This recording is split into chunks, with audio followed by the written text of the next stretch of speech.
I feel is the moral conscience that has been lacking in this White House during this last year, and that is the moral conscience of a group called Witness Against Torture, and to speak on their behalf is Matt Daloisio.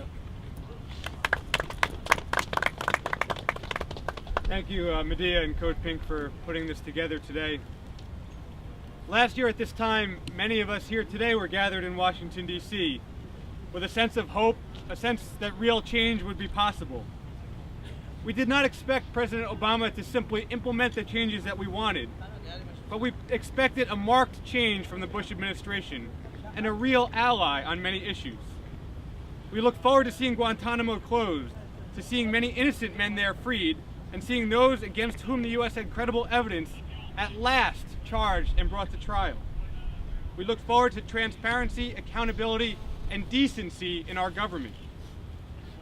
Nothing can excuse the moral and constitutional disaster that Guantanamo's continued operation represents. Not the difficulties in resettling men cleared for release, not the fear-mongering of those in Congress and the media intent on seeing Obama fail, and not the cowardice of Obama's own party.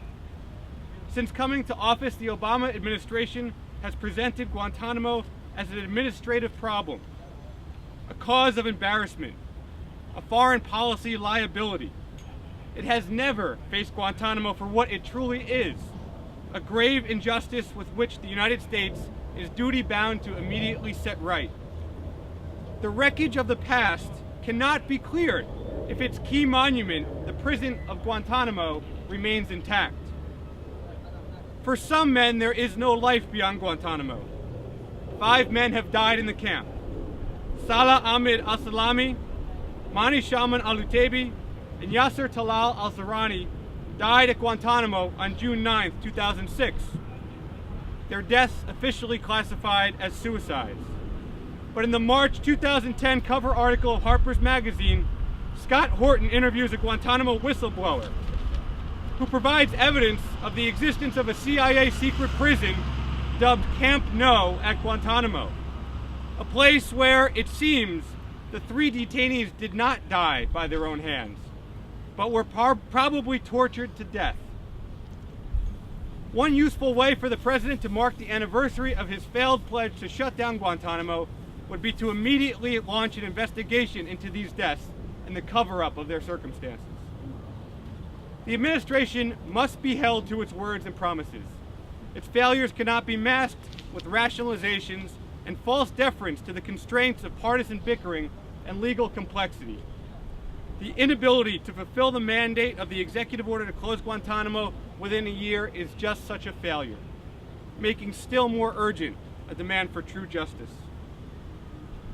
We at Witness Against Torture marked January 11th, 2010, the date 8 years ago that the first men arrived at Guantanamo, as a national day of shame, and launched a 12-day fast and vigil for justice. Many who you see behind you in orange jumpsuits are on day 10 of that liquid-only fast. More than 150 people from around the country have joined us. 50 of us are here in D.C. for these 2 weeks. Our fast ends on January 22nd, the Obama administration's widely proclaimed and now voided deadline for closing Guantanamo. Witness Against Torture will continue to engage in public education, community outreach, and nonviolent direct action. We recognize that in many ways, Guantanamo is the tip of the iceberg. We recognize that Bagram prison also needs to be closed, that the men there need to have access to lawyers and to their rights.